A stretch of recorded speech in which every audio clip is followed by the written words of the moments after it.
जय श्री कृष्ण। राधे राधे। राधे सत्संग में सत्संग का रसपान करते सभी आत्मीजनों, श्री वल्लभ की प्रेरणा से प्रेरित होकर राधे सत्संग में आज हम देखें कि हमें सुख एवं दुख कब और कैसे मिलता है। तो कर्मानुसार सुख एवं दुख मिलता है वो जाने, लेकिन इससे पूर्व अगर आपने राधे सत्संग चैनल को सब्सक्राइब न किया हो तो सब्सक्राइब करना, जिससे आपको हर सत्संग की जानकारी मिल सके। प्रियजनों, एक बार हुआ यूं कि माता लक्ष्मी जी ने भगवान विष्णु से कहा कि प्रभु, मैंने पृथ्वी पर देखा है कि जो व्यक्ति पहले से ही अपने प्रारब्ध से दुखी है, आप उसे और ज्यादा दुख प्रदान करते हैं, और जो सुख में है आप उसे दुख नहीं देते हैं। भगवान ने इस बात को समझाने के लिए माता लक्ष्मी को धरती पर चलने के लिए कहा और दोनों इंसानी रूप में पति पत्नी का रूप लेकर आए। एक गांव के पास डेरा जमाया। शाम के समय भगवान ने माता लक्ष्मी जी से कहा कि हम मनुष्य रूप से यहाँ आए हैं, इसलिए यहाँ के नियमों का पालन करते हुए हमें यहाँ भोजन करना होगा। इसलिए भोजन की सामग्री की व्यवस्था करता हूं, तब तक तुम भोजन बनाओ। जब भगवान के जाते ही माता लक्ष्मी रसोई में चूल्हे में बनाने के लिए बाहर से ईंटें लेने के लिए गई और गांव में कुछ जर्जरित हो चुके मकानों से ईंटें लाई और ईंटें लाकर उन्होंने चूल्हा तैयार कर दिया।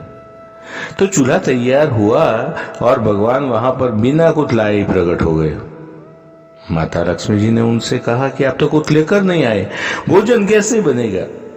भगवान बोले, लक्ष्मी, अब तुम्हें इसकी जरूरत नहीं पड़ेगी। भगवान ने माता लक्ष्मी से पूछा कि तुम चूल्हा बनाने के लिए इन ईंटों को कहां से लेकर आई? तो माता लक्ष्मी ने कहा, प्रभु, इस गांव में बहुत से ऐसे घर भी है जिनका रख रखाव सही ढंग से नहीं हो रहा है। उनकी जर्जर हो चुकी दीवारों और उसी दीवारों से मैं ईंटें निकाल कर ले आई। भगवान ने फिर कहा, जो घर पहले से खराब थे तुमने उन्हें और खराब कर दिया। तुम इन्हें ईंट उन सही घरों की दीवार से भी तो ला सकती थी। तो माता लक्ष्मी बोली, प्रभु, उन घरों में रहने वाले लोगों ने उनका रख रखाव बहुत सही तरीके से किया है और वो घर सुंदर भी लग रहे हैं। ऐसे में उनकी सुंदरता को बिगाड़ना उचित नहीं होता। भगवान बोले, लक्ष्मी जी, यही तो तुम्हारे द्वारा पूछे गए प्रश्न का उत्तर है। जिन लोगों ने अपना घर का रख रखाव अच्छी तरह से किया है, यानी सही कर्मों से अपने जीवन को सुंदर बना के रखा है, उन लोगों को दुख कैसे हो सकता है?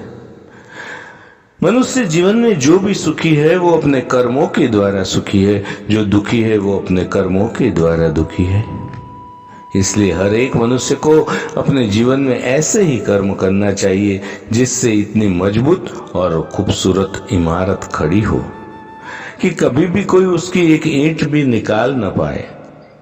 यकम जरा मुश्किल नहीं है। केवल सकारात्मक सोच और निस्वार्थ भावना की जरूरत है।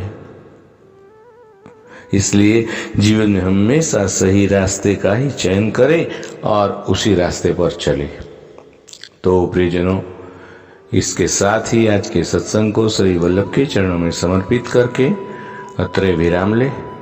फिर मिलेंगे राधे सत्संग में नए सत्संग के साथ। जय श्री कृष्ण। राधे राधे।